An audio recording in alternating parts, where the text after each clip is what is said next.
passado, esse ano também já realizamos. E eu tive a ideia, então, de convidar nosso querido professor Hernani Chaves para que nós, nesse encontro, hoje à tarde, pudéssemos congregar dois intuitos, né? O intuito literário, né, que é, digamos assim, a atividade principal da SEG, difundir a literatura alemã, a cultura, né, germânica, e também falar de um tema que me interessa bastante, que é a filosofia, né? Daí a ideia de tratarmos desse tema, que é o encontro, né, da filosofia com a literatura. Então, desde já, eu agradeço imensamente o professor Hernani Chaves por ter aceitado o convite, o nosso grande parceiro aqui da SEG, e acredito que possamos passar agora a palavra para ele. Obrigado, gente. Seja bem-vindo, Hernani. Herzlich willkommen.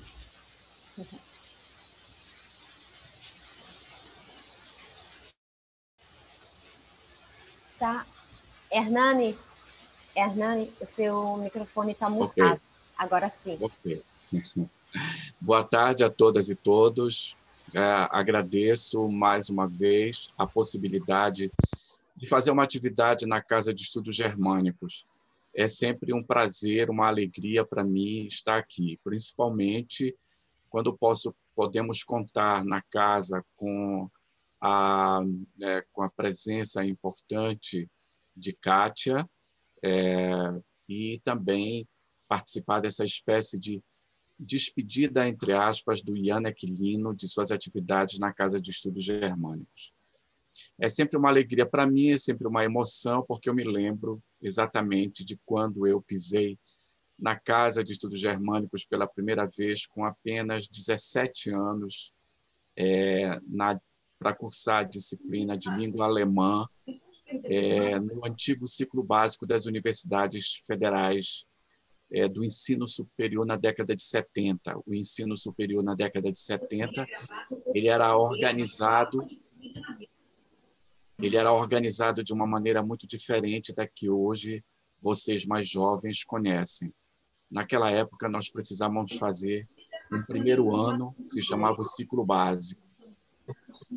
Tínhamos que escolher uma disciplina que era uma disciplina em geral de língua estrangeira.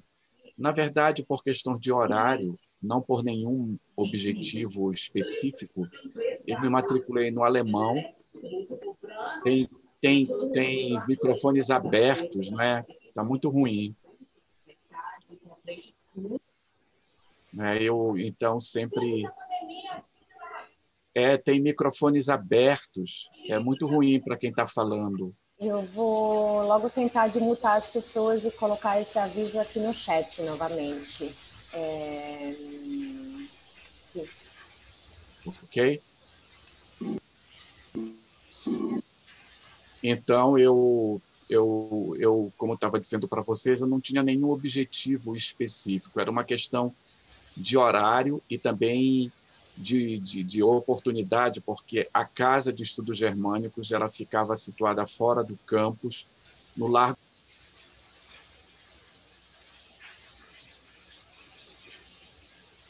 Fechou o microfone, professor. Eu estou na parte memorialística da minha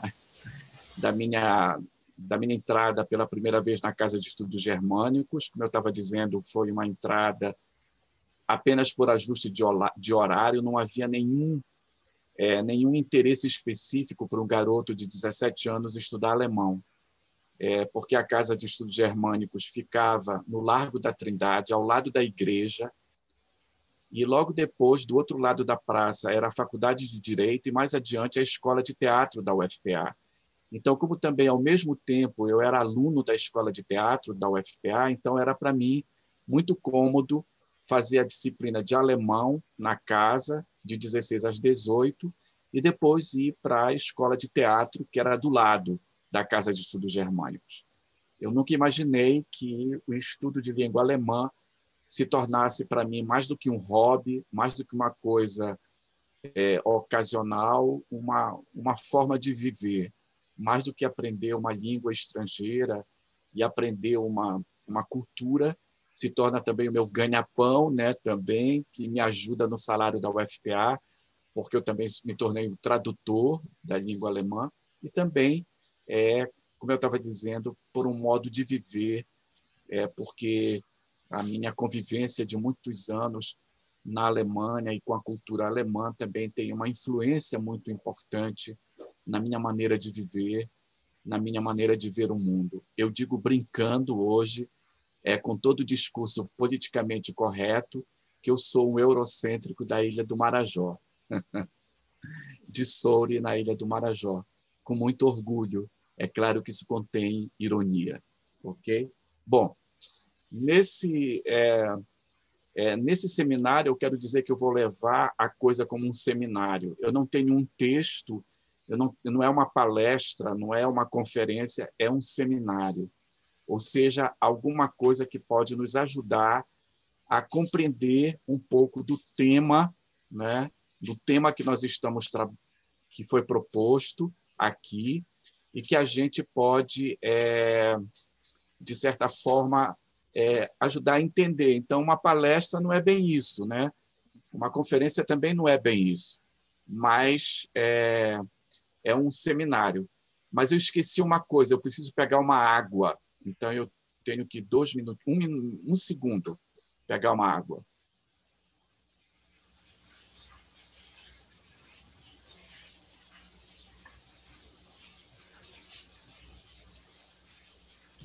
Kátia, algumas pessoas estão falando no chat que elas estão vendo uma tela escura.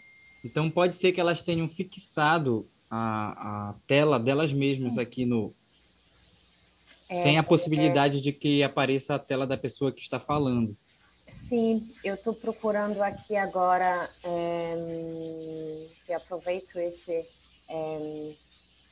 breve momento aqui para explicar um pouco as funções do Zoom, porque em cima, do lado direito em cima, tem Ansicht, que é a visualização, que tem várias opções, que tem a opção de ver a pessoa, somente ver a pessoa que está falando, e tem a opção, digamos assim, de galeria, na qual você vê todas as pessoas que estão participando dessa reunião. E espero que isso resolva o problema para quem estiver com esse problema de tela escura todo. Então, a Darlene está perguntando, tem como deixar o professor em tela cheia? Então, tá. Então, é justamente lá, na visualização, que a pessoa que vai falar, por exemplo, agora seria eu no caso, ia aparecer em tela cheia, depois passo para o Yannick, para o Hernani, para uma pessoa que tenha uma pergunta, então essa pessoa vai aparecer em tela cheia.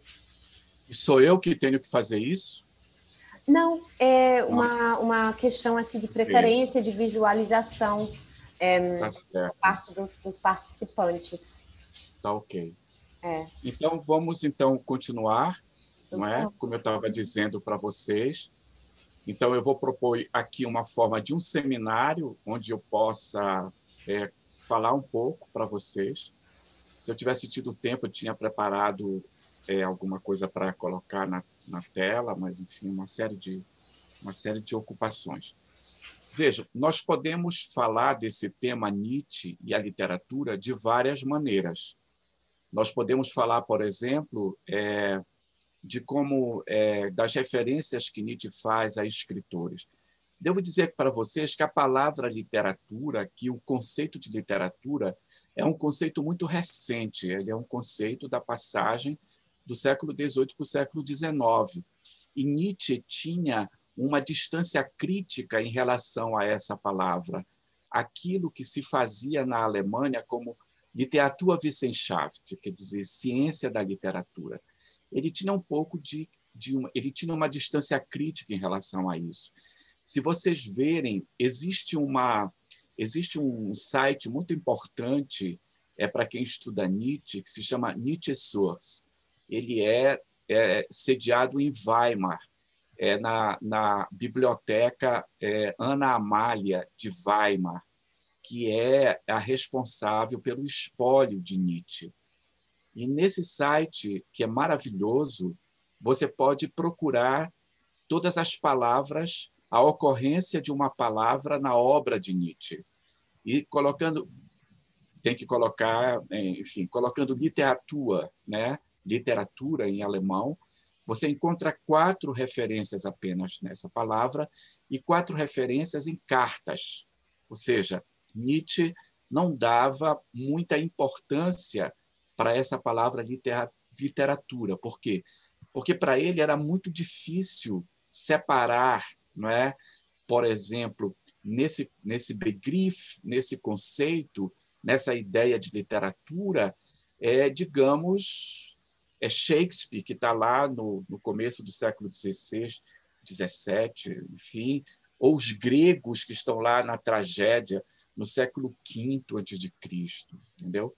Então, Nietzsche não tem uma reflexão sobre a literatura, mas o fato dele não citar praticamente a literatura em nenhum fragmento póstumo, salvo engano, nenhum livro publicado, significa, já é uma forma que ele tem justamente de se manter numa distância crítica em relação a esse conceito, a essa ideia, a esse begriff, né? Por outro lado, Nietzsche escreveu bastante sobre prosa e poesia, sobre o significado, sobre a importância dessas 2 palavras, né? Prosa, poesia, né? Então, essa é uma primeira observação que eu quero fazer a vocês. Bom, mas como eu estava dizendo, nós podemos ter diversas entradas para essa questão, né? Nós poderíamos, então, o que, digamos assim, eu escolhi para essa entrada num primeiro momento, né? Ou seja, eu escolhi 3 passagens de 3 livros de Nietzsche, escritos em épocas diferentes da sua vida, em momentos diferentes do seu pensamento, do seu trabalho. Não são textos muito longos, e eu vou, então, comentar rapidamente esses textos para vocês, mostrando como é que a referência a escritores funciona no argumento que Nietzsche está construindo. Ou seja, qual é o papel de escritores, né? De uma maneira geral, também isso tudo é muito mais complicado, também em português, quando a gente fala escritor e pensa em Sófocles, pensa em Eurípides, pensa em Ésquilo, né? A gente os chama de tragediógrafos, por exemplo, né? Então, as próprias palavras, né? A palavra, né, Schriftsteller, a palavra escritor, ela tem uma história, né? Tem uma história. Então, talvez por isso é que Nietzsche tenha pensado muito mais sobre o que é escrever poesia e o que é escrever em prosa, né? Quer dizer, porque a questão da poesia e a questão da prosa, elas, digamos, implodem, de certa maneira, essas divisões que se faz, né, entre o cara que escreve para teatro, o poeta, o romancista, o cara que escreve tragédias, o cara que escreve contos, enfim, né?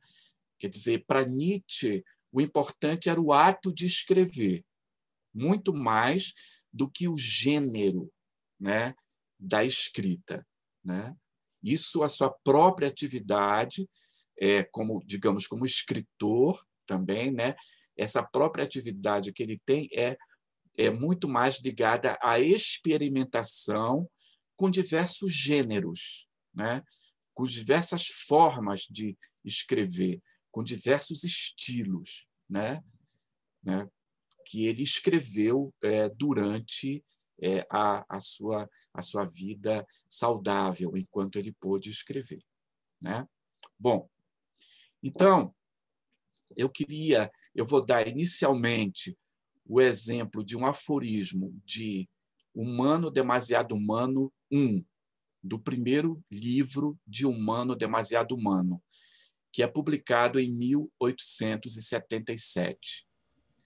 Depois eu vou dar esse exemplo de humano, demasiado humano 1, é também um exemplo interessante, porque o título do aforismo se chama Shakespeare, né?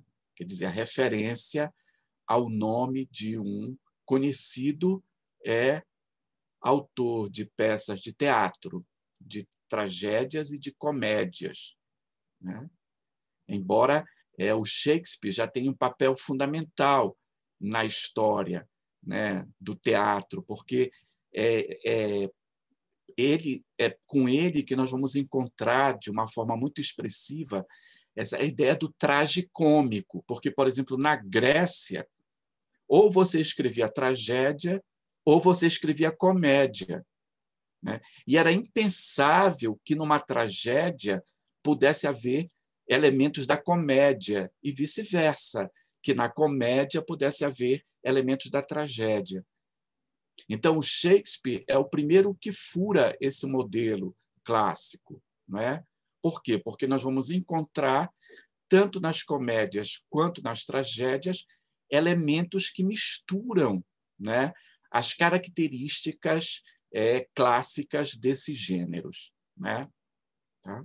O Shakespeare também foi rapidamente muito conhecido na Europa continental, ele foi rapidamente traduzido na Europa continental.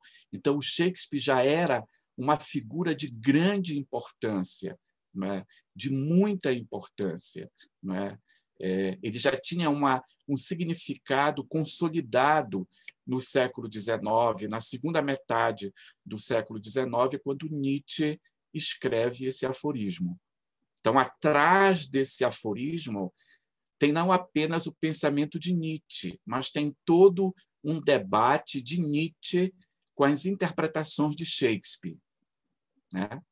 É claro que não vamos falar de tudo isso, entendeu? Eu quero mostrar na leitura desse aforismo por que ele se chama Shakespeare. O que é que Shakespeare tem a ver com o tema do aforismo, né? O segundo texto ele é um outro tipo de texto da presença de um escritor na obra de Nietzsche, que é a presença, sem que ele seja citado, sem que o livro, né, que Nietzsche leu desse escritor, quer dizer, uma versão francesa de um livro famoso de Dostoiévski. Como é que esse livro famoso, a edição dele na França não é exatamente o livro de Dostoiévski, é uma mistura de duas novelas de Dostoiévski, mas que Nietzsche leu com grande paixão, né, que se chama O Espírito Subterrâneo, na tradução francesa, né, na tradução francesa, O Espírito Subterrâneo, que Nietzsche leu com muita paixão esse livro. E ele vai, então, tomar aspectos da descrição do espírito do subterrâneo, do homem do subsolo, como é a tradução direta do russo no Brasil, eu acho, não me lembro, e como ele vai utilizar isso no argumento da genealogia da moral. E, finalmente, como eu dei aqui dois exemplos de autores não alemães, eu deixei para o final um comentário sobre o texto, pequeno texto, quase um aforismo, sobre Goethe, né, que está no Crepúsculo dos Ídolos, né? Eu estou dando esses exemplos, que são exemplos de escritores que Nietzsche leu. Tem vários outros. Eu podia falar de Baudelaire, eu poderia falar de Flaubert, eu poderia falar dos irmãos Goncourt, eu poderia falar de Balzac, eu poderia falar de todas as referências de Nietzsche à literatura francesa, que foi absolutamente fundamental para ele, né? Que essa literatura que está ligada ao conceito de decadência, que vai ser um conceito muito importante no último momento do pensamento de Nietzsche. Eu poderia falar das pretensões de Nietzsche em ser um poeta. Ele escreveu vários poemas, inclusive recentemente, acho que essa semana saiu publicado no Brasil uma seleção de poemas de Nietzsche, uma tradução de poemas de Nietzsche, não é? Então, eu poderia também explorar o Zaratustra, etc. Mas, digamos assim, que é onde vai menos o meu interesse pessoal. Eu acho a poesia de Nietzsche muito datada, muito datada. Eu não sou assim muito entusiasta, né? O Zaratustra, ao mesmo tempo que ele tem momentos muito interessantes do ponto de vista poético, ele tem assim todo esse entulho kitsch do século XIX que eu particularmente acho um pouco chato, entendeu? Então eu preferi não falar dos poemas que Nietzsche cometeu, digamos assim, né, na sua vida, entende? Então, mas tem uma coisa muito importante também, que, se der tempo, eu vou me referir rapidamente, que são os efeitos, as consequências do pensamento do Nietzsche entre artistas, entre escritores, depois dele, entre poetas, que vão de Brecht a Thomas Mann, né? Quer dizer, uma infinidade, de Heinrich Mann a Robert Musil, por exemplo. A importância de Nietzsche para o expressionismo alemão, por exemplo, né? Toda essa literatura fin de siècle, né, como é conhecida, ela está embebida pelo pensamento de Nietzsche.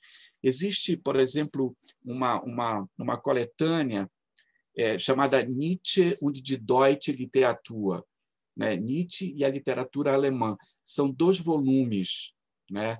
Esse livro. Para vocês terem uma ideia, a compilação aqui, o primeiro volume vai de referências a Nietzsche por parte de escritores, poetas, de 1873 a 1963. Né? São inúmeras as referências, não são referências simpáticas só, não são referências de elogios, também são referências de muito críticas, de muito distanciamento também. Eu sempre digo isso para que a gente... Uma coisa assim que eu quero dizer para vocês é que nós não temos que ser entusiastas de nenhum filósofo assim, sabe? Esse entusiasmo ditirâmbico, entende? Eu acho que isso tem que ser nós temos sempre que ter uma distância, uma certa distância, uma distância crítica em relação aos autores que a gente estuda, mesmo que a gente estude esses autores, digamos assim, há 40 anos, digamos assim, né? Entende? Digamos assim que eu estude Nietzsche há 40 anos. Isso não significa que você tenha que ter pelo seu autor uma espécie de culto, de admiração, que você acha que tudo que ele disse está correto, entendeu? Ou que você não tem nenhuma crítica, entende? Então, isso também muito importante. Isso serve para todos, né? Para os que amam Kant, para os que amam outros autores, enfim, né? Hegel, etc, etc. Bom, são autores que podem ser referenciais para a direção do nosso modo de pensar. Você não passa tantas décadas estudando um autor e isso não tem alguma consequência na sua vida, na sua maneira de pensar. Claro que tem, mas isso não significa que você vai ser assim um nietzschiano, com uma carteirinha assim, nietzschiano. Ou então que eu sou nietzschiano, porque é impossível sê-lo, né? É impossível sê-lo, né? Ok? Bom, então eu queria só falar talvez do caso de Thomas Mann, se der tempo, tá? No final, ok? Bom, então vamos seguir um pouco aqui o nosso roteiro e eu estou sempre olhando o horário, tá bom? Para que dê tempo da gente fazer as perguntas, colocar as perguntas. Então, eu estou pensando que a gente pode ficar até no máximo, 15h30, para que tenha meia hora que a gente possa conversar, tá bom? Até às 16. Então, o primeiro texto que eu vou ler para vocês, cadê o Shakespeare? Eu acho que eu troquei o meu papelzinho aqui.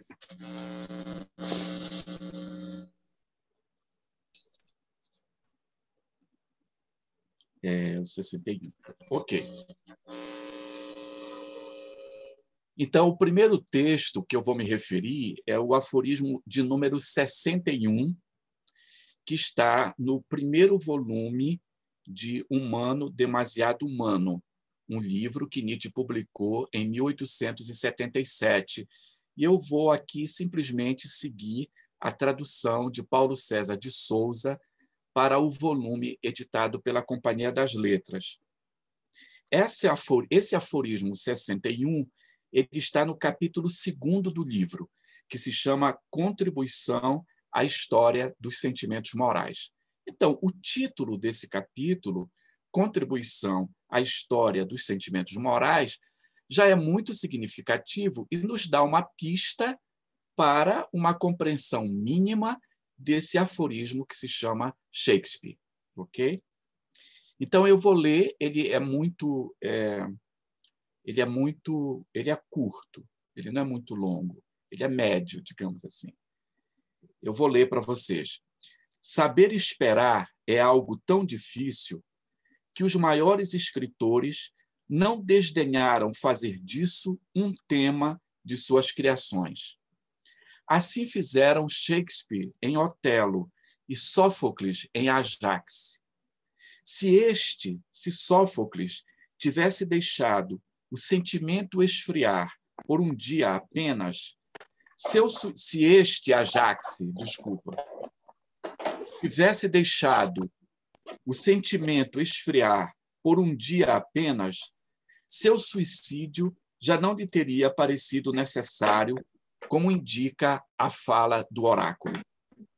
Provavelmente teria zombado das terríveis insinuações da vaidade ferida e teria dito a si mesmo: quem, no meu lugar, já não tomou uma ovelha por um herói? Será uma coisa tão monstruosa?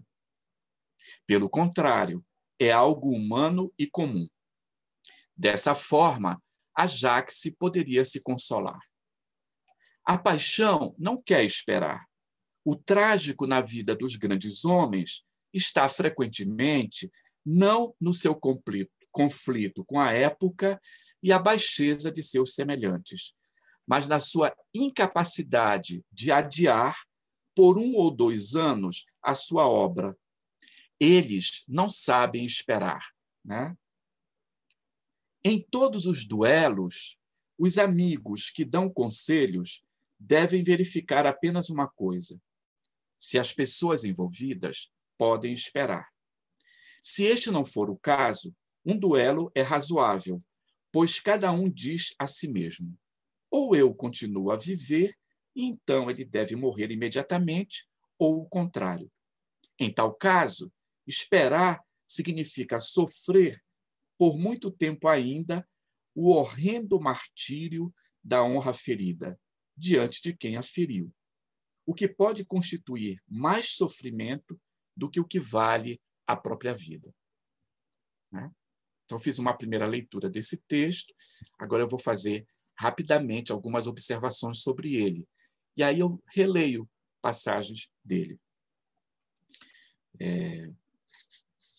Esse texto, que significa saber esperar, e não o nome Shakespeare, eu acabei trocando, né?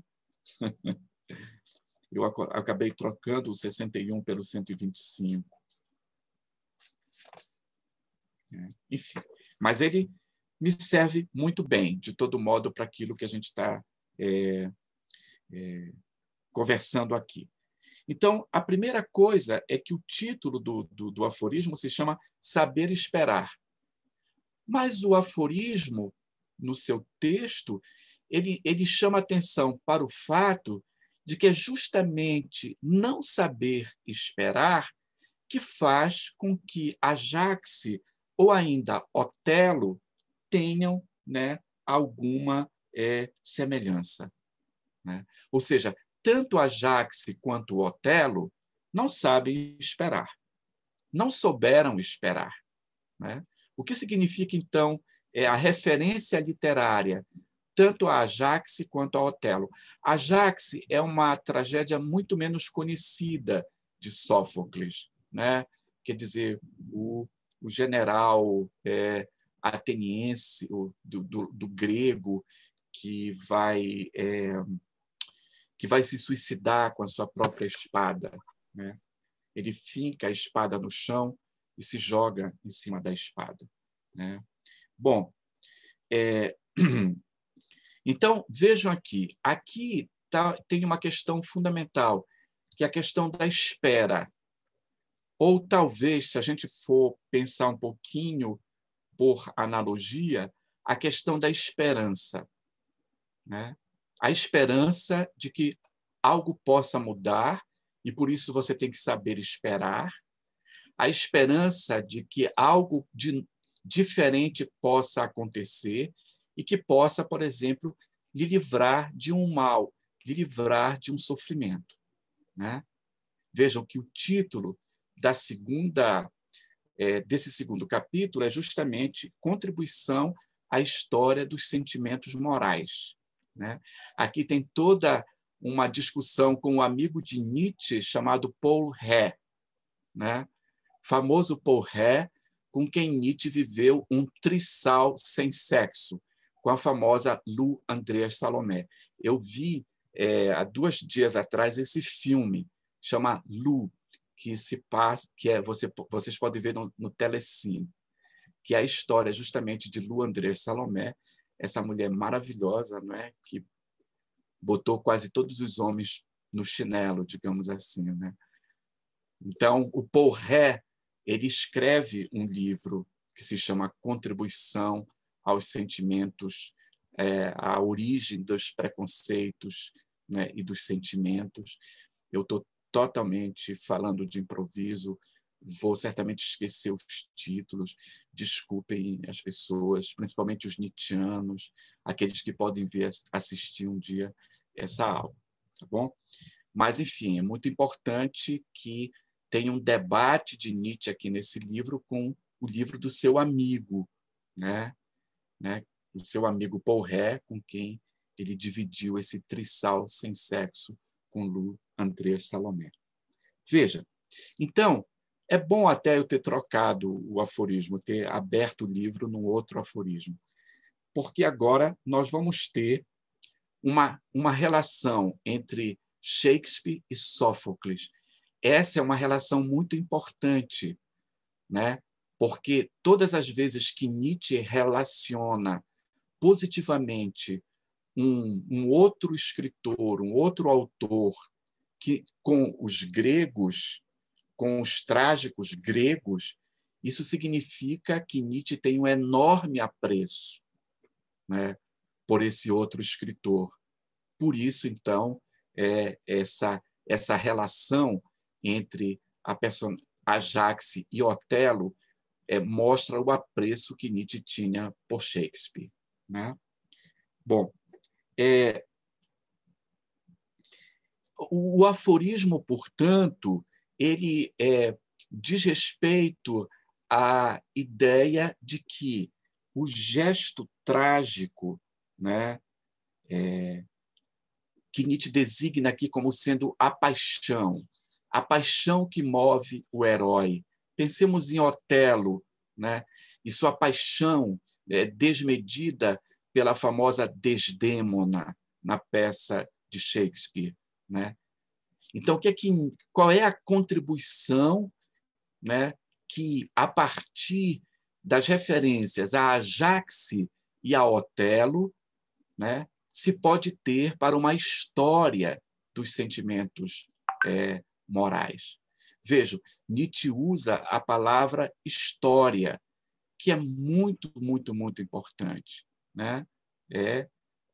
A palavra história, a palavra Geschichte, né? Então, os sentimentos morais, eles possuem uma história. Eles não são dados naturais, eles não são fenômenos da natureza, eles não são entidades metafísicas, né? Os sentimentos morais, eles possuem uma história, né? E a referência fundamental aqui nesse aforismo é a dimensão da paixão, no sentido do pathos, da palavra grega pathos, principalmente, quer dizer, a dimensão do pathos, né? Qual é a relação entre o pathos e a moral, o pathos e a moralidade, né? Então, Nietzsche escreve o seguinte: a paixão não quer esperar, né? A paixão não quer esperar. O trágico na vida de grandes homens está frequentemente não no seu conflito com a época e a baixeza de seus semelhantes, mas na sua incapacidade de adiar por 1 ou 2 anos a sua obra. Eles não sabem esperar. Aqui nós temos um deslocamento muito importante, porque o exemplo de Ajax e de Otelo é um exemplo que sai depois do livro para uma consideração psicológica sobre aquilo que Nietzsche está chamando grandes homens. Aqueles que não sabem esperar que sua obra amadureça, aqueles que não sabem esperar 1 ou 2 anos, né?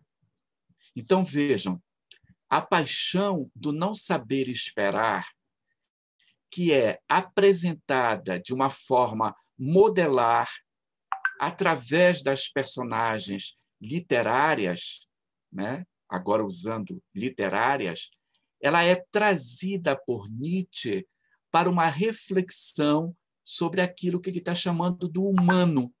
Ele diz assim, se referindo a Ajax, né? É como se Ajax dissesse, pelo contrário, aquilo que ele fez é algo humano e comum. E, com isso, Ajax poderia se consolar, né? Ele não soube esperar, né? Bom, então, o que é que significa, então, a presença dos escritores, a presença da literatura, ou, então, a presença de personagens de ficção, como são Ajax e Otelo, né? Então, eles dão base a um argumento, né? A um argumento, né? Que Nietzsche leva para a dimensão da vida dos grandes homens, né? Ou seja, é toda uma crítica da ideia digamos assim, de uma certa contenção, né? De uma certa sofrosine, né? Ou seja, de um certo equilíbrio, né? Em relação aos afetos que seria dado, por exemplo, pela razão, né?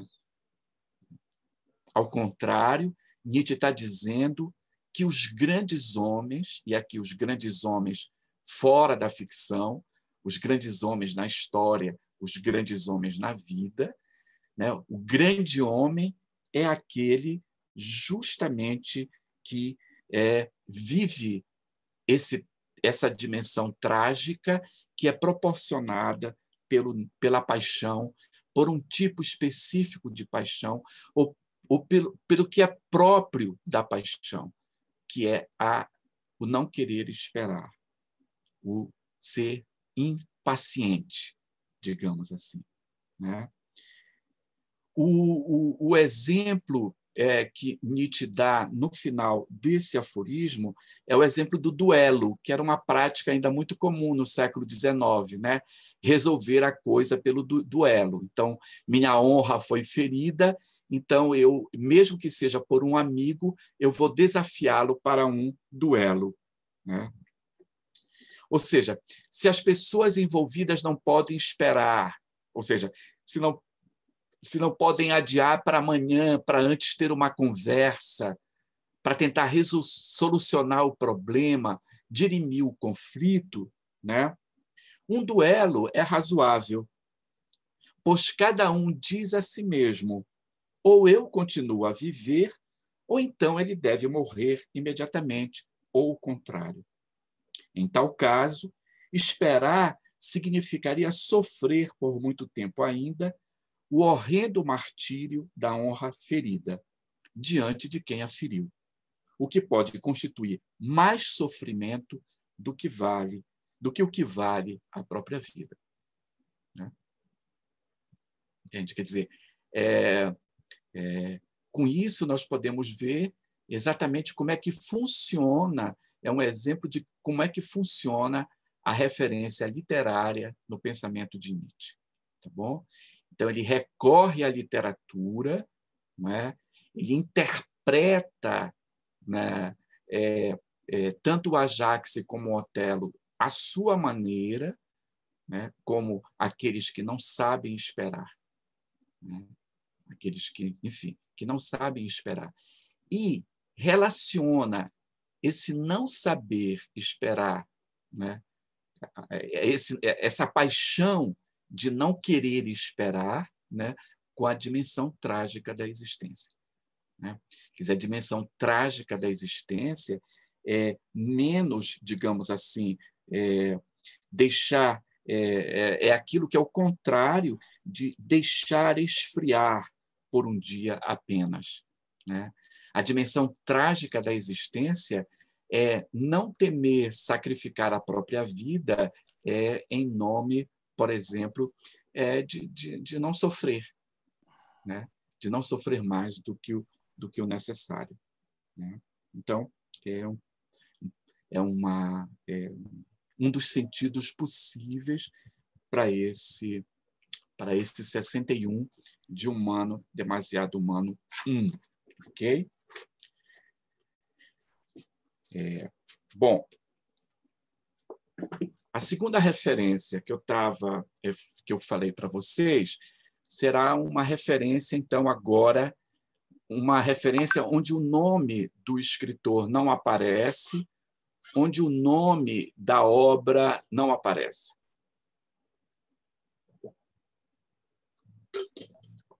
Onde o nome da obra não aparece. Que a referência na primeira dissertação da genealogia da moral a essa compilação de novelas de Dostoiévski, que originalmente eram as Memórias do Subsolo. Alguém me lembrou o título em português, na tradução direta do russo, publicado pela editora 34. Então, o título em russo é Memórias do Subsolo, né?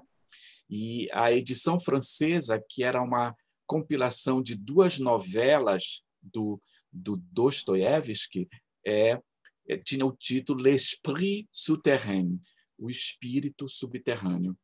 E foi essa edição francesa que o Nietzsche leu assim com muita paixão, né? Com muita paixão.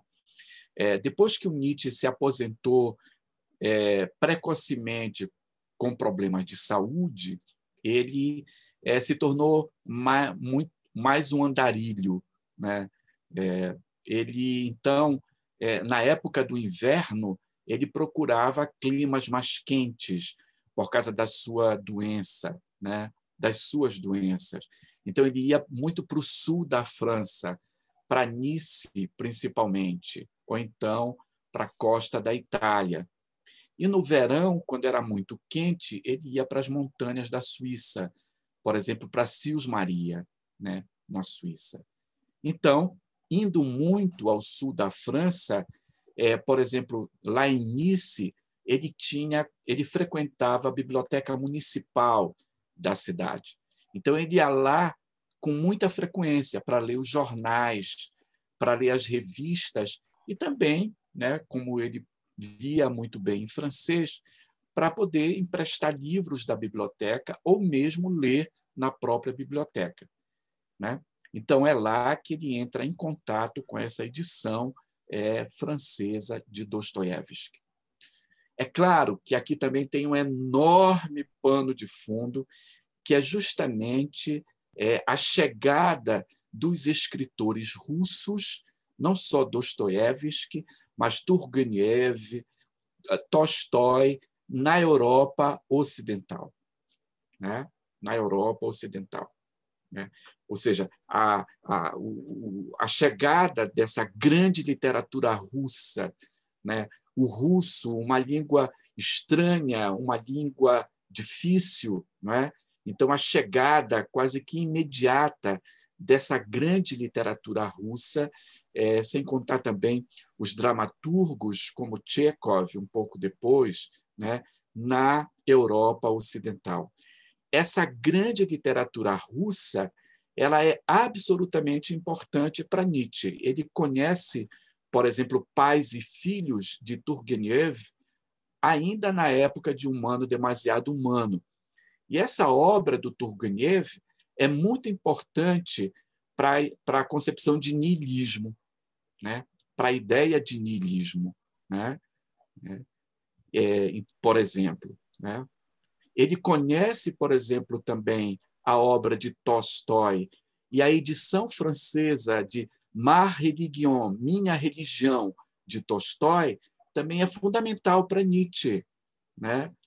Nos seus textos sobre o cristianismo, nos seus textos sobre a figura de Jesus, por exemplo, né? No Anticristo, por exemplo, nós temos uma presença muito forte dessa obra do Tolstói. Então, ele não se interessava apenas pelos romances, pelas novelas dos escritores russos, mas também por esses livros, como, por exemplo, de ensaios, né? Por esses livros com outras temáticas, como o livro de Tolstói sobre a religião. Né? Mas, se nós formos que há... Exatamente, alguém está me lembrando aqui, o Wendel, que vai aparecer a palavra niilismo. Exatamente.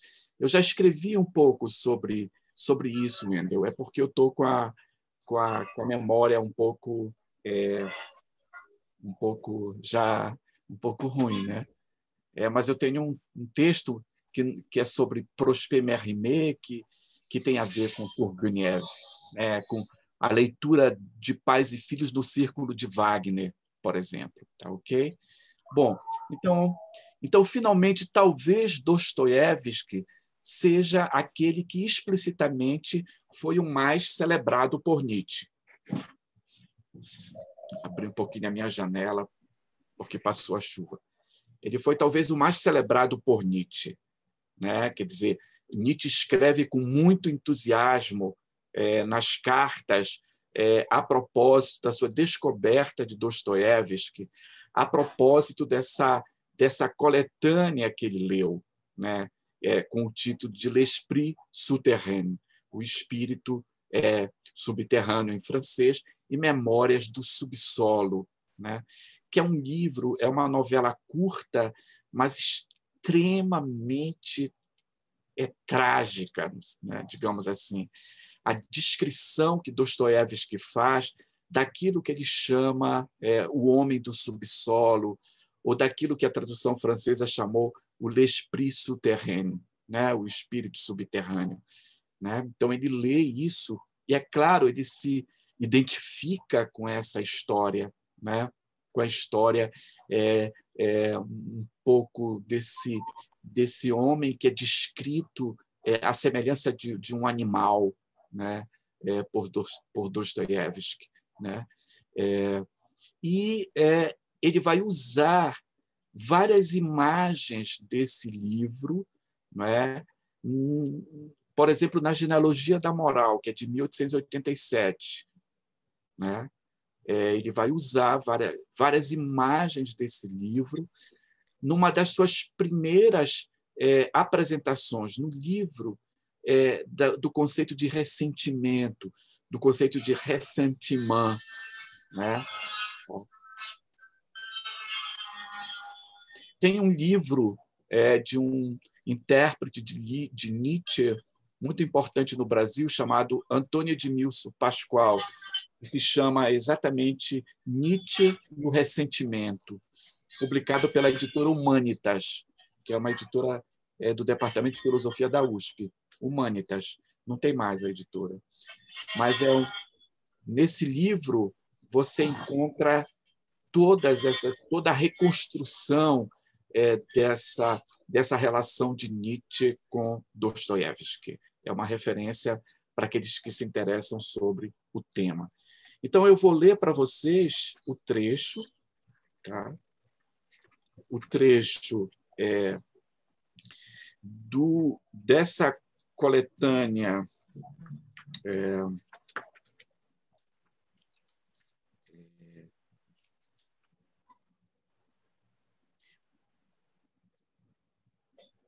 Veja só, eu vou ler aqui, ainda usando o livro do Antônio Edmilson, eu vou ler aqui para vocês a passagem de uma carta que Nietzsche escreve para o seu grande amigo Franz Overbeck, né? Quando ele leu Dostoiévski. Né? Ele dizia assim: uma visita casual a uma livraria me colocou diante dos olhos o livro L'Esprit Souterrain, em uma tradução francesa.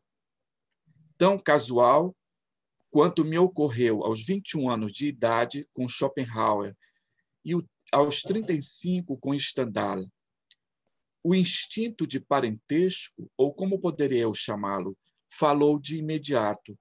Minha alegria foi extraordinária. Né? Então, quando ele vê na livraria o livro de Dostoiévski, uma tradução francesa do livro de Dostoiévski. Antes eu disse que ele podia ter visto na biblioteca, mas ele viu na livraria. Né?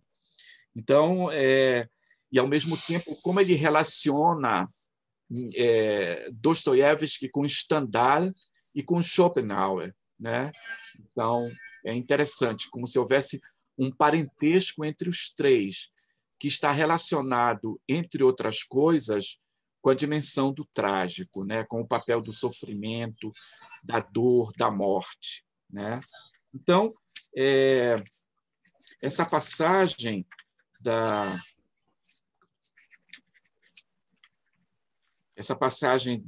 na Genealogia da Moral, na seção 10 da Genealogia da Moral, tá? Na primeira dissertação da seção 10. Tá? É um aforismo, é uma seção muito importante da Genealogia da Moral, é uma seção muito difícil, né, para um leitor que está lendo pela primeira vez, para um leitor que pega esse livro de Nietzsche desavisadamente, né, ou que tenta entender isso numa primeira leitura. Né? Isso é uma passagem muito difícil, uma passagem sobre a diferença entre a moral dos escravos e a moral dos nobres. Só essas palavras, escravos e nobres, já deu muito pano para as mangas, né? Para tentar se dizer o seu real significado. Né? E é nessa seção 10 que Nietzsche, pela primeira vez, talvez no livro, vá se referir, sem citar a Dostoiévski, a essa descrição que o Dostoiévski fez do homem do subsolo, e que Nietzsche aproveita alguns elementos dessa descrição para fazer a descrição do ressentido, do homem do ressentimento. Né? O homem do ressentimento, bom, né, entre outras coisas, é aquele que perde qualquer referência entre o que é importante e o que não é importante. É aquele que se sente ferido apenas por um olhar. Né? É aquele, enfim, que traz consigo, né, uma dimensão psicológica que, em conceitos mais próximos de nós, né, é um grande paranoico. Né? Ele está sempre perseguido, ele é sempre vítima, ele não, tudo que acontece de mal para ele é culpa de um outro, que é o seu inimigo, que quer o seu mal, que o persegue e quer matá-lo, né? O ressentido é aquele que se julga uma pessoa virtuosa, uma pessoa boa, uma pessoa que não tem falhas, uma pessoa que se comporta bem, uma pessoa normal, né? Uma pessoa temente a Deus, mas que é infeliz, mas que não realizou desejos importantes na vida. E, para isso, precisa culpar alguém pelo seu sofrimento. Esse alguém é sempre um outro, um perseguidor, principalmente, né? Um outro que o impede, né, de realizar aquilo que ele deseja. Então, Nietzsche descreve o homem do ressentimento, né, com imagens que ele retira do livro de Dostoiévski. Eu cito: o homem do ressentimento não é franco, nem ingênuo, nem honesto e reto consigo. Sua alma olha de través. Tudo ele ama, os refúgios, os subterfúgios, os caminhos ocultos. Tudo escondido lhe agrada como o seu mundo. Sua segurança, seu bálsamo. Não, tudo escondido lhe agrada como o seu mundo. Sua segurança, seu bálsamo. Ele entende do silêncio. Aí vem do não esquecimento.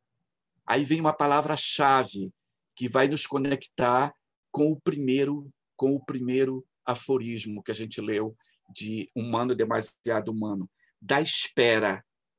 Então, o homem do ressentimento é aquele que sabe esperar para dar o bote, para dizer a palavra, né? Para dizer a palavra ferina e depois dizer: desculpa, foi brincadeira, eu não quis exatamente dizer isso, né? Então, o homem do ressentimento é o homem da espera, do momentâneo apequenamento e da humilhação própria, né? Então, essa é uma passagem aqui no capítulo 10º, na seção 10ª da primeira dissertação da Genealogia da Moral, né? Esse livro, como eu disse, é tão bem destrinchado na nossa pesquisa brasileira sobre Nietzsche por Antônio Edmilson Pascoal. Ok? Então, essa é a segunda referência. Vejam como eu já fiz aqui uma conexão entre o aforismo de Humano Demasiado Humano 1 com essa passagem da Genealogia da Moral, como saber esperar, né?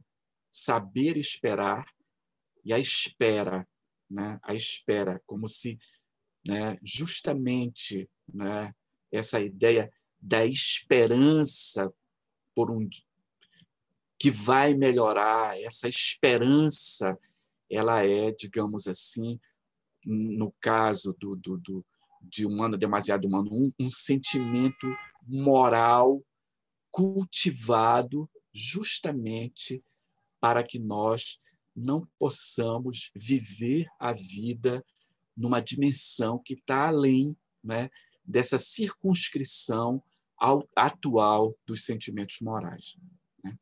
Agora, a ideia de espera do homem que sabe esperar é justamente uma das estratégias do homem do ressentimento, da memória do subsolo, ou do ser humano ressentido, né? Entendeu? Enfim, ok? Essa é a segunda referência, né? Do ponto de vista da argumentação, eu repito, essa segunda referência ela exige do leitor um conhecimento muito grande das fontes de Nietzsche, né? Daquilo que Nietzsche leu e que ele não cita no seu texto. É claro que tem diferenças entre Nietzsche e Dostoiévski. a diferença entre um crítico radical do cristianismo, que era Nietzsche, e Dostoiévski e sua fé no cristianismo ortodoxo russo, na Igreja Ortodoxa Russa. Essa é uma diferença importante. Então, também não achemos que Nietzsche vai lá, bebe, né, da fonte de Dostoiévski integralmente, né, como se ele não tivesse estabelecido, né, com Dostoiévski também uma relação de distância, justamente porque a análise da genealogia da moral e a figura, o tipo do homem do ressentimento, o tipo do ressentido, é a encarnação dos valores do cristianismo. Né? Ok? Terceira referência. Agora, finalmente, vamos fazer uma referência a um alemão, né? Já que estamos falando da Casa de Estudos Germânicos, na Casa de Estudos Germânicos.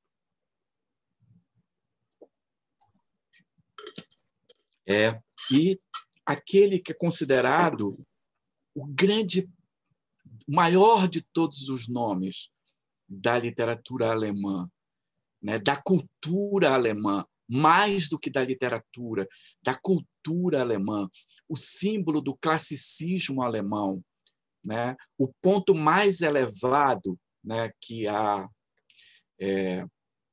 o ponto mais elevado, né, da cultura alemã, né, entendeu?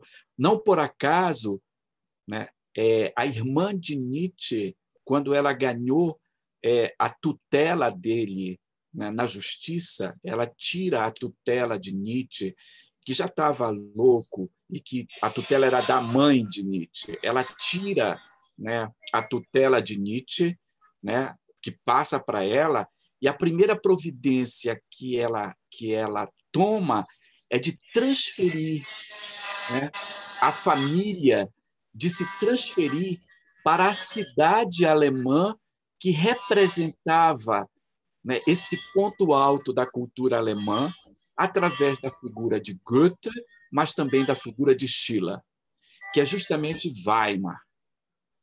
Então, ela leva Nietzsche para lá, isso em 1896, mais ou menos, desculpem as datas, mas é na última década do século XIX, ela leva Nietzsche para Weimar, e lá, com várias ajudas, porque Nietzsche já estava famoso, né, com várias contribuições e com um projeto de um arquiteto modernista da avant-garde, né, chamado Henri van der Velde, um belga, né, que vai ser também um dos grandes renovadores da arquitetura. Weimar é uma cidade muito, muito esquisita, no certo sentido. Eu devo dizer para vocês assim que a minha Alemanha ela é muito pequena. A Alemanha da minha vida, a Alemanha do meu coração, ela é muito pequena, ela é pequenininha. Não me perguntem de Frankfurt, nunca fui no Instituto de Pesquisa Social em Frankfurt. Não me perguntem de Frankfurt, de Munique, de Düsseldorf, de Hamburgo, de Stuttgart, dessas cidades da Alemanha. Eu não conheço. Claro que eu já fui lá uma outra vez, né? Quando eu digo não conheço, porque eu não vivi, não vivo, nunca vivi nessas cidades. Mas depois de Berlim, Weimar foi a cidade onde eu mais vivi, porque justamente lá estavam os arquivos Nietzsche, né? Então, eu passei várias curtas temporadas da minha vida acadêmica em Weimar. Eu adoro essa cidade bem alemã, adoro estar lá com os meus amigos, né? É ótimo você chegar na Bahnhof de uma cidade e saber para onde você vai, entendeu? De ônibus, eu adoro essa experiência, entendeu? Entende? Então, Weimar é uma cidade muito esquisita. Por quê?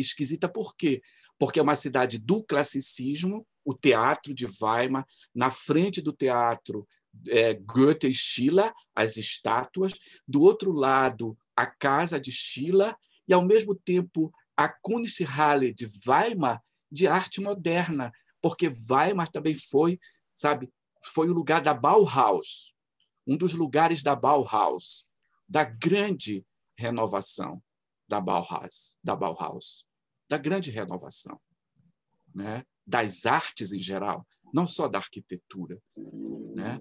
Essa amplitude da concepção de arte da Bauhaus, que vai para o design, que vai para a moda, etc, etc. Então, ela é uma cidade muito... O Museu de Arte Contemporânea de Weimar está num prédio que lembra justamente a arquitetura nazista, que Weimar também foi super nazista. Pertíssimo de Weimar tinha o campo de concentração de Buchenwald, que hoje é uma cidade, é um lugar que você vai visitar porque tem um campo de concentração. Entendeu? Então, foi para lá que Elisabeth Foster Nietzsche, que era antissemita, nacionalista, leva Nietzsche. Né? É um gesto muito simbólico, porque ela queria que o seu irmão, né, se tornasse, na cultura alemã, uma figura como Goethe e Schiller. Né? Em parte, ela conseguiu. Não tanto na cultura alemã, mas no mundo, né? Porque o Nietzsche na Alemanha é sempre um problema, é sempre um drama, é sempre uma dificuldade. Entendeu? Então, o terceiro momento é justamente Goethe. Okay? Goethe tem um texto com o nome dele na seção que se chama, no capítulo que se chama Incursões de um Extemporâneo, é o capítulo 49, a seção 49 desse capítulo Incursões de um Extemporâneo. Se chama Goethe. E, veja só, a primeira frase, eu não vou ler todo esse aforismo, ele é um pouco grande, eu quero dar um tempinho para uma outra coisa. A primeira frase desse texto já é uma frase absolutamente fundamental e que contraria totalmente o ideário da irmã de Nietzsche, Crepúsculo dos Ídolos, tá? A seção Incursões de um Extemporâneo, número 49. Gente, tem uma pessoa que está assistindo uma outra live ao mesmo tempo, né?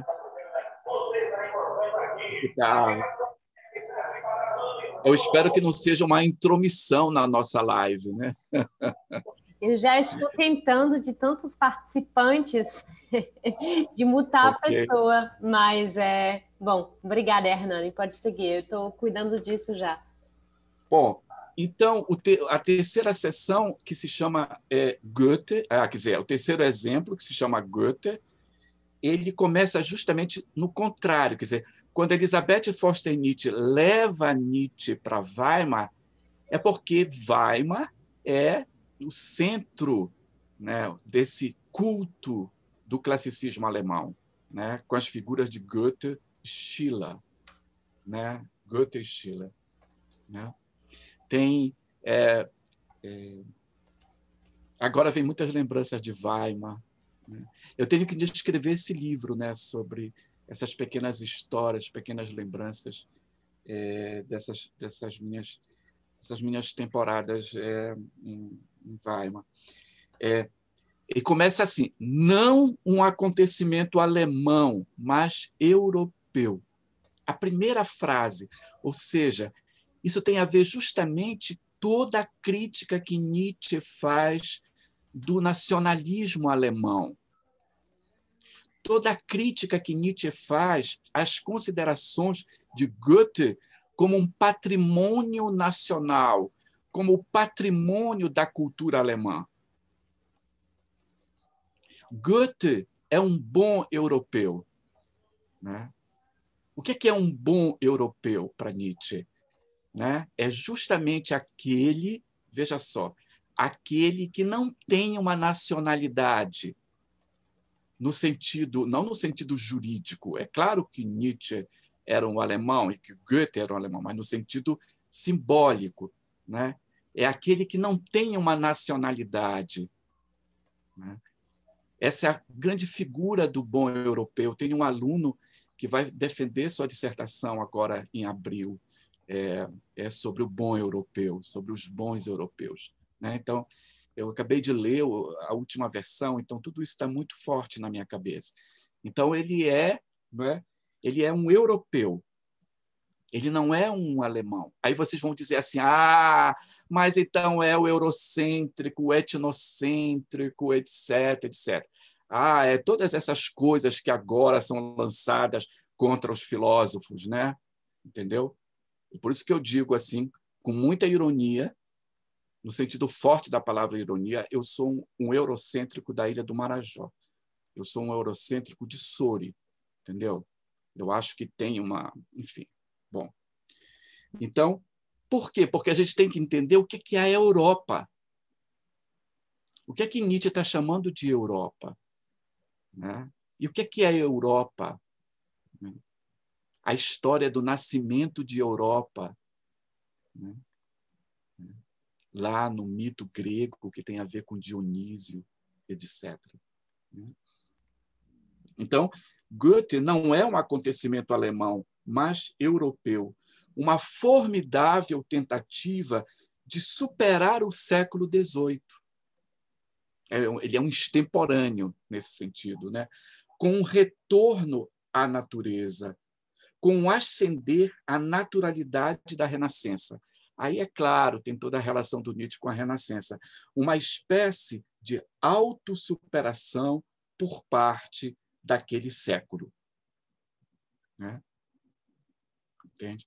Então, quer dizer, Nietzsche, Goethe é aquele que supera todas as fronteiras. Né? Ele não é de nenhum lugar.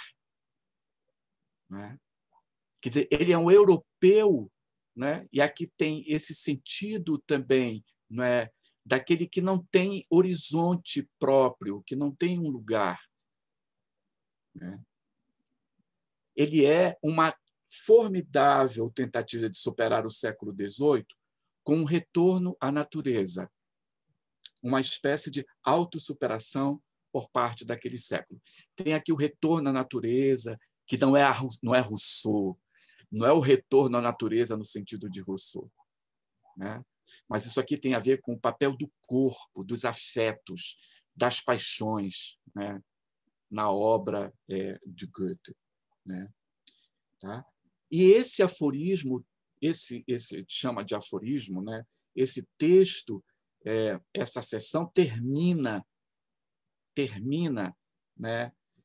Da seguinte maneira: depois de fazer uma descrição um pouco da figura de Goethe, da relação de Goethe com Napoleão Bonaparte, um outro drama, entendeu? Entender por que tem esse elogio de Napoleão. Né? Diz assim, um tal espírito, se referindo a Goethe, que assim se tornou livre.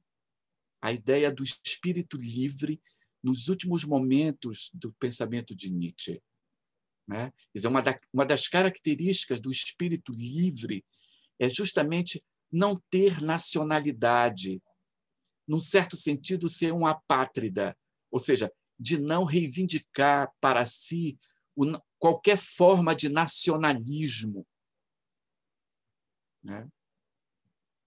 De um patriotismo exacerbado, de um nacionalismo. Né?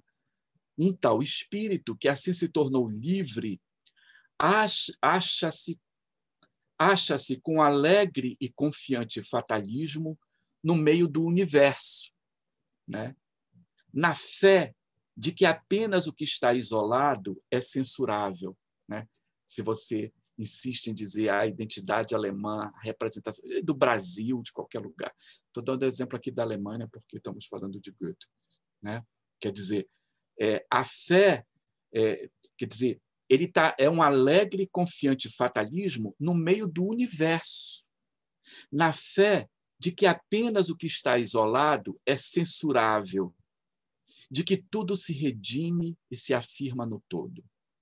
Ele já não nega a vida, principalmente, mas uma tal crença é a maior de todas as crenças possíveis. Eu a batizei com o nome de Dionísio.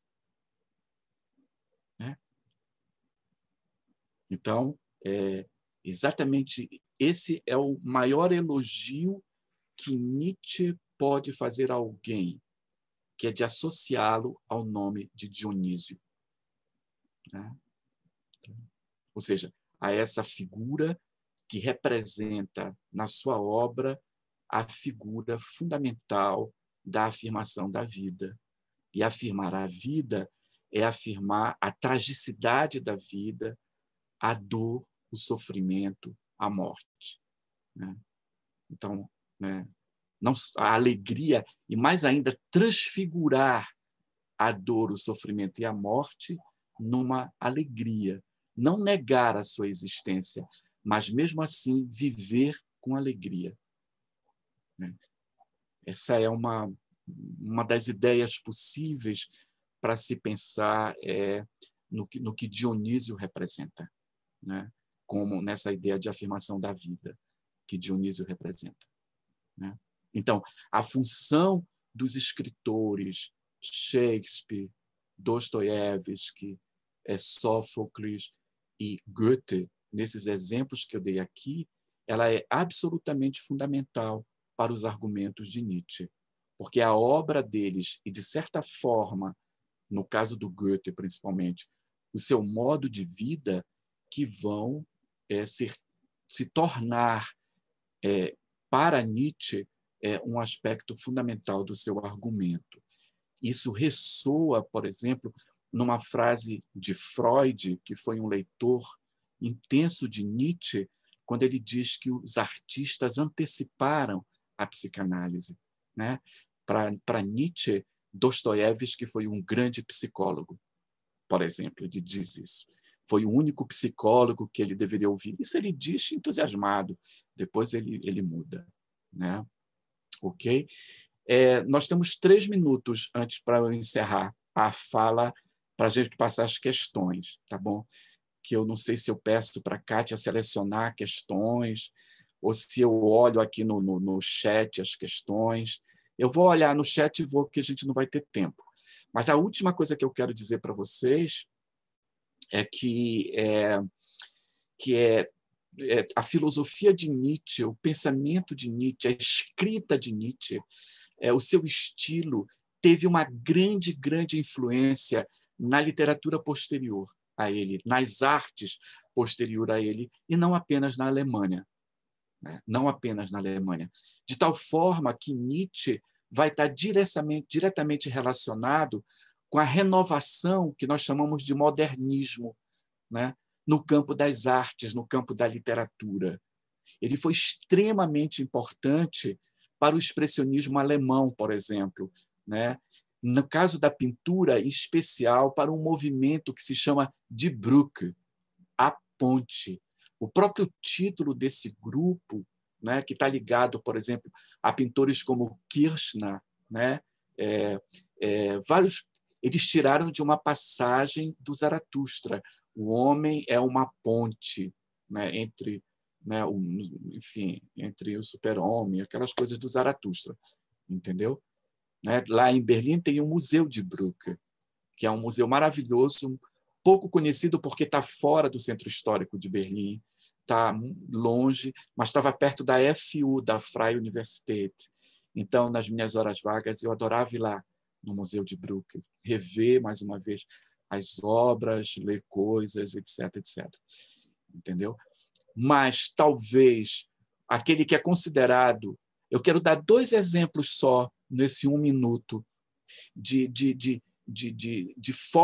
dessa repercussão da filosofia de Nietzsche, do pensamento de Nietzsche na posteridade da literatura alemã, da cultura alemã. O primeiro exemplo é Brecht, Bertolt Brecht, que passa a história como um grande dramaturgo, um grande teórico marxista. Né?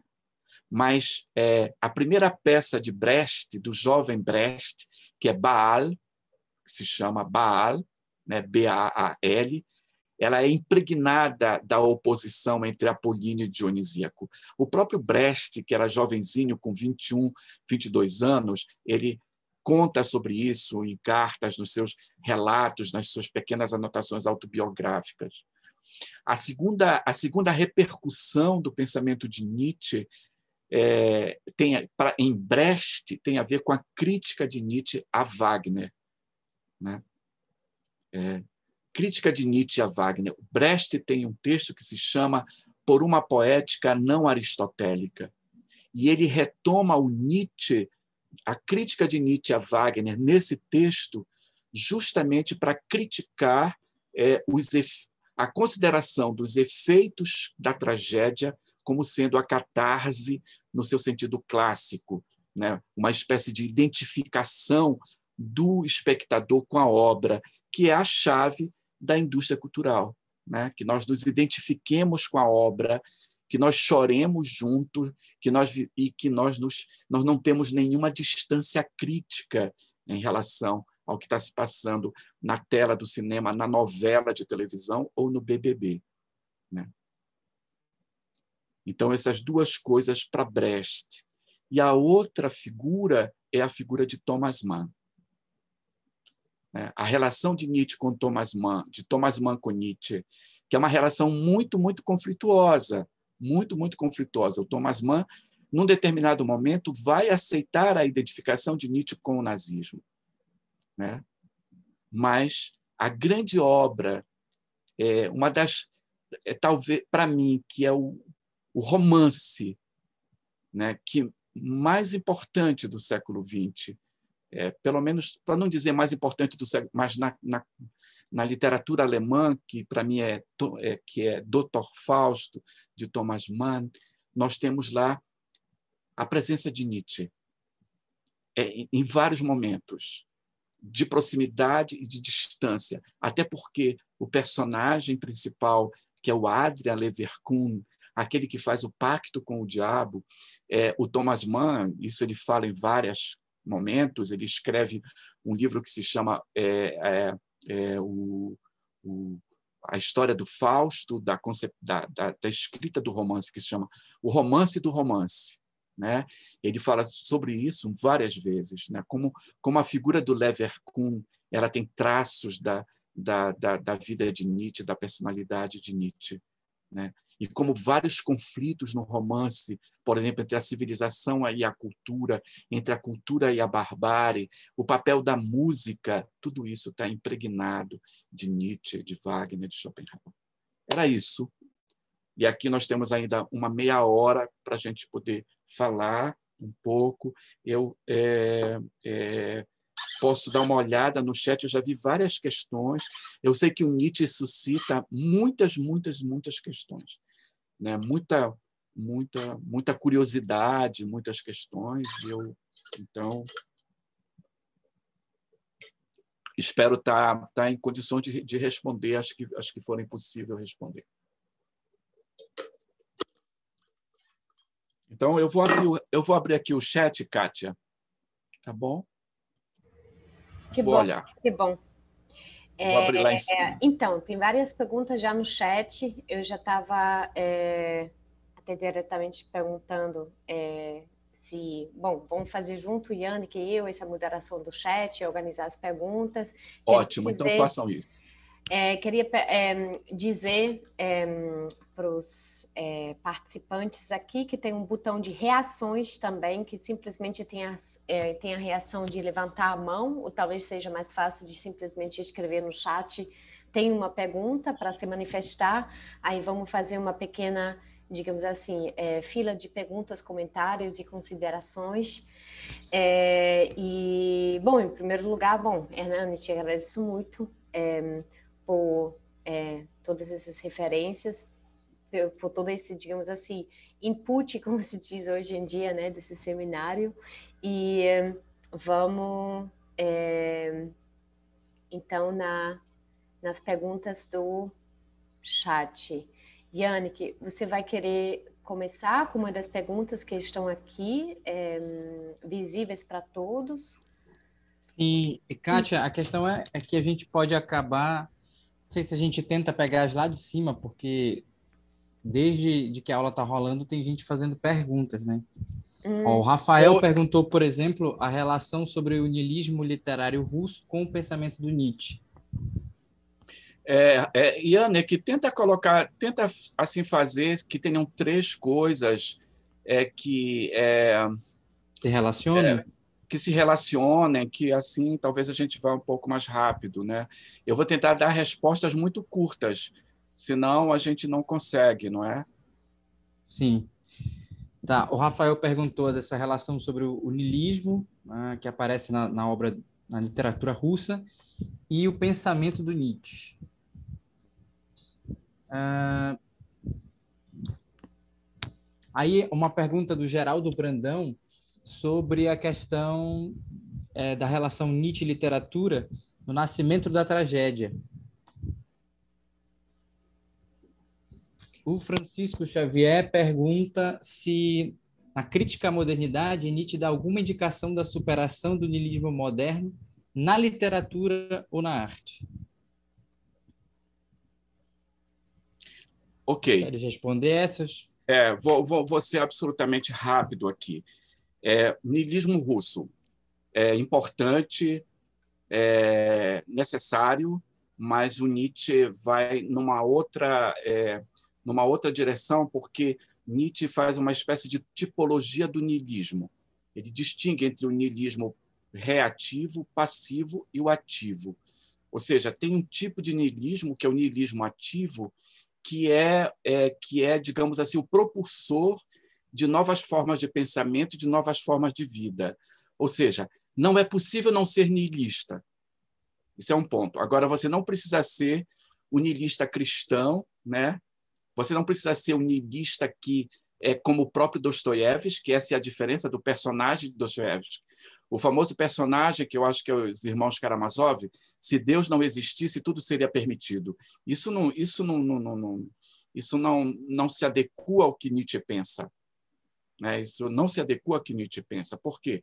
Porque em Nietzsche tem uma terceira importante dimensão do niilismo, que eles chamam de niilismo ativo, que é justamente aquele que não apenas critica, não apenas desconfia, não apenas, mas é aquele que propõe, né? Aquele que propõe, né?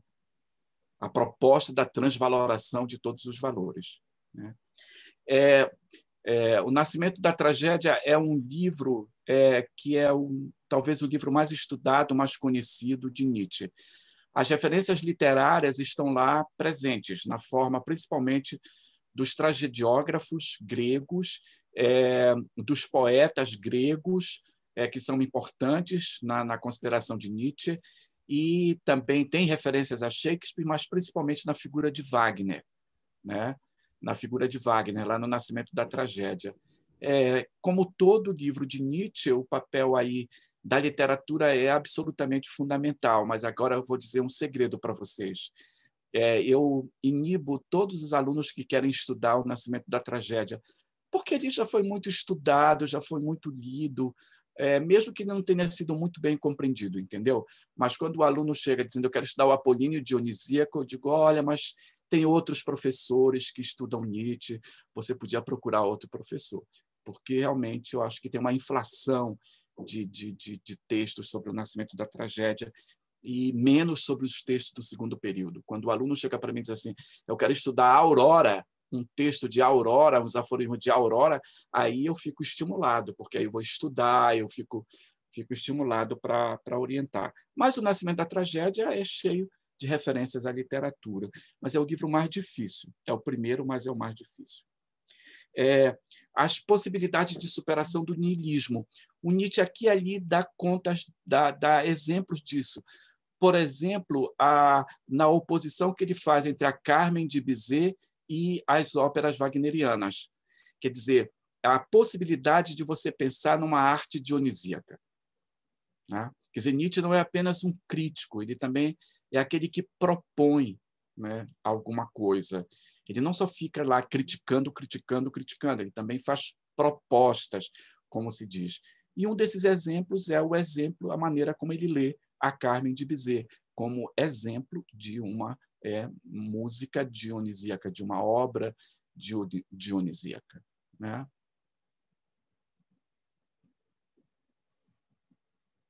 Vamos passar para as outras duas perguntas. Uma do Leandro Carneiro, e ele quer saber sobre a figura do herói na obra do Nietzsche, né? Ele diz que, segundo Campbell, o herói é uma figura naturalmente de coração gentil e portadora de dons excepcionais.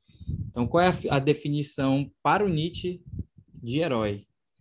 Olha, eu acho que é o contrário, né?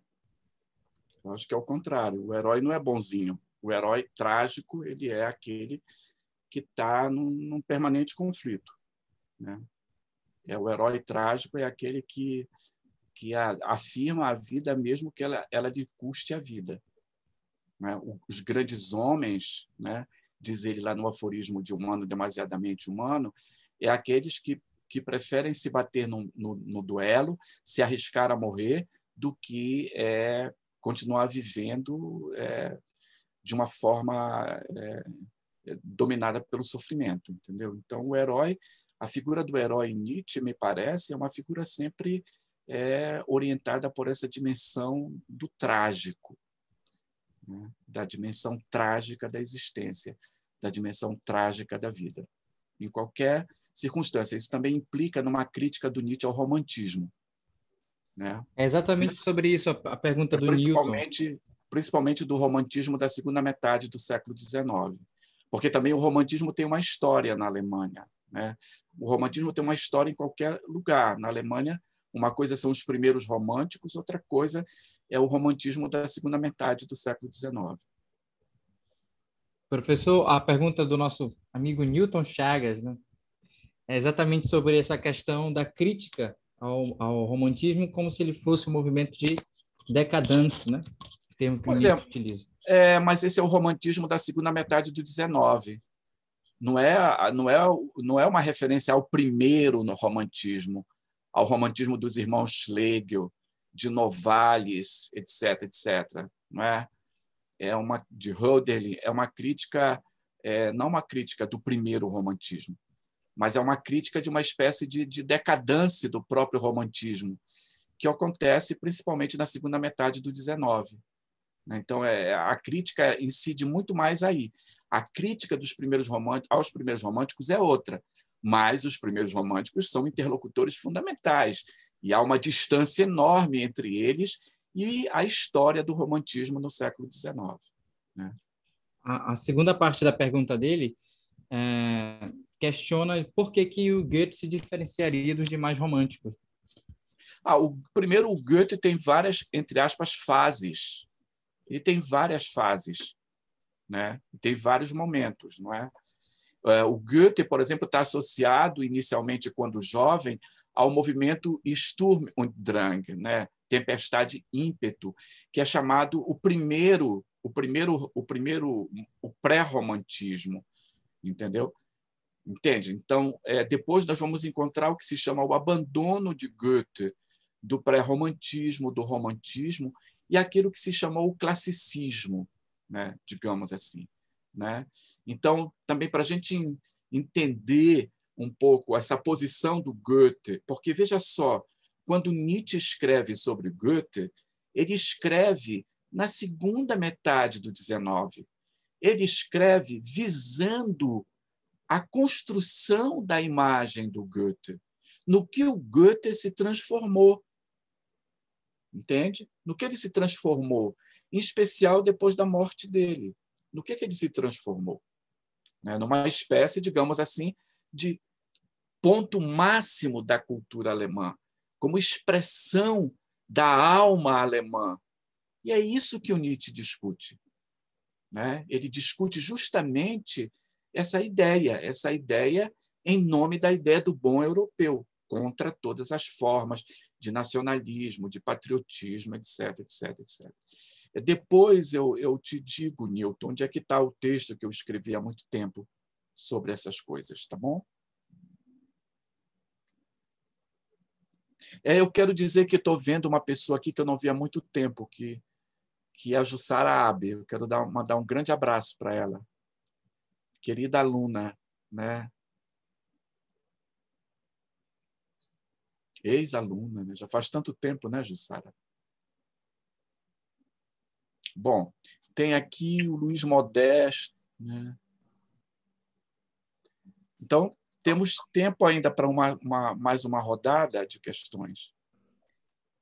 Minha internet caiu pelo notebook, eu entrei agora pelo celular. Só que eu vou usar só o áudio. Tem alguém perguntando se a gente vai disponibilizar essa gravação desse encontro.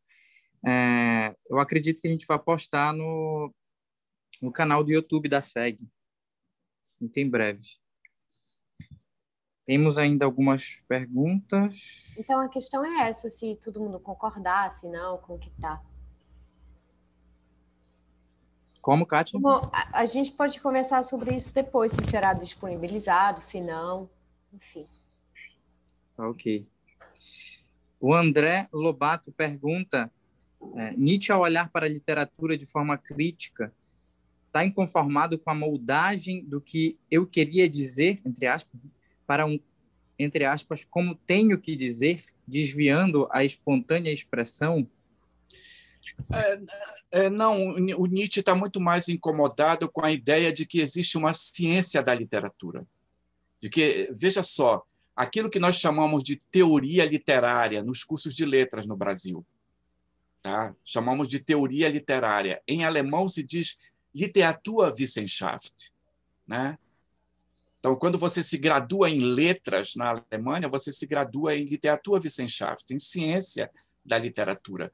Por quê? Porque o Nietzsche acha que no século XIX que essa ideia de história, a ideia de ciência, ela está muito contaminada, por exemplo, pelo positivismo. Ela está muito contaminada com um certo historicismo, né? Entendeu? Nós vamos encontrar essa crítica em outros autores, por exemplo, uma crítica como Walter Benjamin, né? Que tem um texto fazendo uma crítica também a essa ideia de uma Literaturwissenschaft, né? de que a literatura é uma ciência, quer dizer, para um ouvido crítico do século XIX. Hoje, talvez não, né, na Alemanha, porque hoje quando a gente ouve ciência, a gente ouve outras coisas, mas no XIX, no começo do XX, a palavra associar a literatura à ideia de ciência é associá-la à ideia do sentido dominante de ciência na época. Então, a gente tem que também colocar as críticas no seu tempo, no tempo em que elas foram feitas. Muito bem. Temos ainda uma última pergunta da Jussara, Jussara Lima. E é uma pergunta forte. Goethe encarna o espírito dionisíaco, mas também encarna o espírito nacionalista alemão? São duas coisas. Ele encarna o espírito nacionalista alemão para o tipo de pergunta, para o tipo de interpretação que o Nietzsche recusa, né? Então, essa ideia de que Goethe e Schiller representam o ápice da cultura alemã. Vejam só, olha como essa ideia é forte. É a ideia de que o ápice da cultura alemã já tinha sido atingido por Goethe e Schiller, que morreram no começo do século XIX. Entendeu? Já na segunda metade do século XIX, o Nietzsche criticava essa ideia. Por quê? Porque essa ideia do ápice da cultura alemã ela estava imbricada com o forte nacionalismo, né? Com o forte nacionalismo, né? O patriotismo exacerbado. Então, quando Nietzsche fala que o Goethe é um europeu, né? O bom europeu, não é? E, ao mesmo tempo, que no final dessa sessão ele relaciona Goethe com o dionisíaco, é justamente uma oposição total e completa a essa imagem do Goethe construída já nessa época, né? Repito novamente ao texto de Walter Benjamin sobre as afinidades eletivas, que é uma novela de Goethe. O texto de Walter Benjamin se chama As Afinidades Eletivas de Goethe, né? Que foi escrito na década de 20, né? Depois da morte de Nietzsche. Já é um texto que tem também essa direção, né? De retirar o Goethe de um certo nicho interpretativo, né?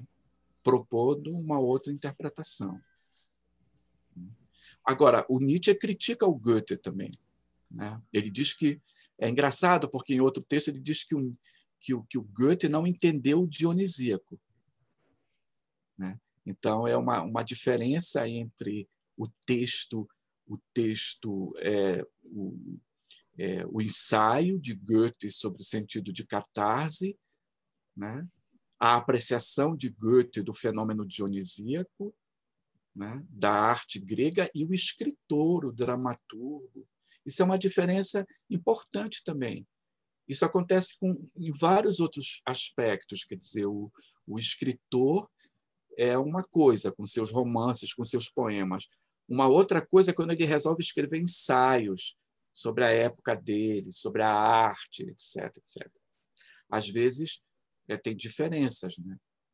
O caso, eu estou citando novamente Walter Benjamin, só para dar um outro exemplo, para não colocar o Nietzsche sozinho. É o caso de Benjamin em relação a Baudelaire, né? A teoria da modernidade de Benjamin não é a mesma de Baudelaire, entendeu? Por quê? Porque, né, o ensaio de Baudelaire sobre a modernidade, que se chama O Pintor da Vida Moderna, é para Benjamin muito problemático. Enquanto que, quando nós lemos os poemas de Baudelaire, nós temos uma outra ideia, que é a ideia que ele acha muito mais interessante, né? A ideia de modernidade é muito mais interessante. A mesma coisa é o Nietzsche em relação ao Goethe.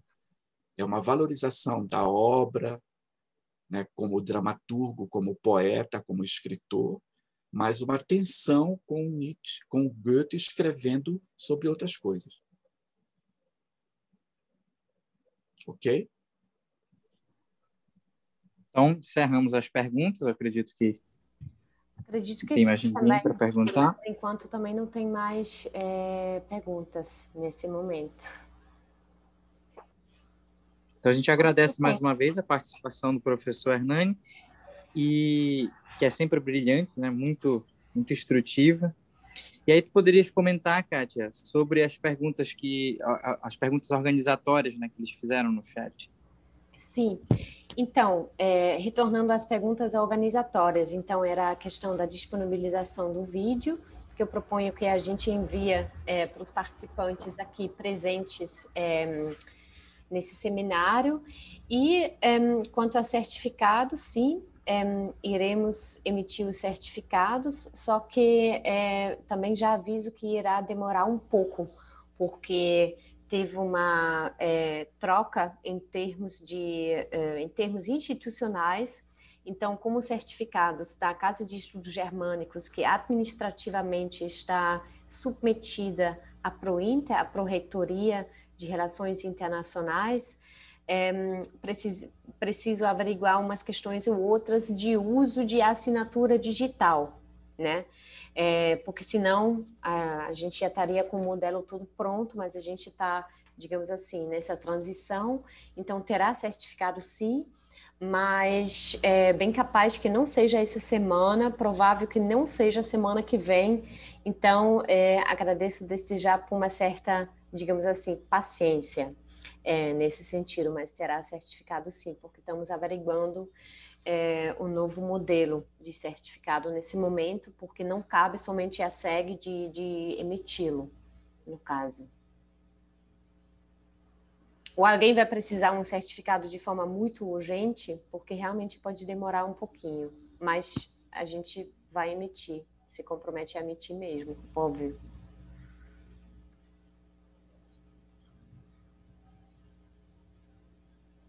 Tem mais perguntas, sejam de conteúdo ao professor Hernani, sejam organizatórias, sejam, se não, fico impressionada porque a gente realmente fecha no tempo, né? Ah, 4 horas, né? Que tá lindo, maravilhoso, muito bom. E realmente também estava adorando muito, porque tem um jeito muito estruturado, assim, também de organizar um seminário, de organizar as falas, as referências, e eu fico muito feliz que a gente não somente individua isso, mas fica dentro do tempo desse evento, é o que eu falei, bem recebido, muito bem recebido. Kátia, é o que eu falei, eu aprendi alguma coisa com a cultura alemã, né? Não sabe a impaciência que eu tenho com as pessoas que passam horas e horas perguntando, e a impaciência que eu tenho com justamente a dificuldade que se tem de sintetizar, de organizar, etc. Mas também tem a experiência também, né? A experiência assim, de dar aula há muito tempo, enfim, isso ajuda. Muito bom. Bom, então eu quero agradecer. Agradeço novamente também, sem entrar em delongas, porque sabemos como que é. Às vezes a gente perde 2 horas de seminário, perde 15 minutos de agradecimento, de bem-vindos e 15 minutos de agradecimentos. Eu também sou fã de encurtar essa parte sem desconsiderar os organizadores, né? Então, obrigada, Yannick, sem desconsiderar os convidados. Muito obrigado mais uma vez, Hernani. E, bom, vamos encerrar e estamos em contato. Coloco aqui também o endereço de e-mail da Casa de Estudos Germânicos, caso tiver alguma questão, principalmente organizatória, a surgir. Senão, a gente poderia encaminhar para o professor Hernani. E desejo uma boa tarde a todos. Boa tarde, queridos e queridas. Um abraço a todos.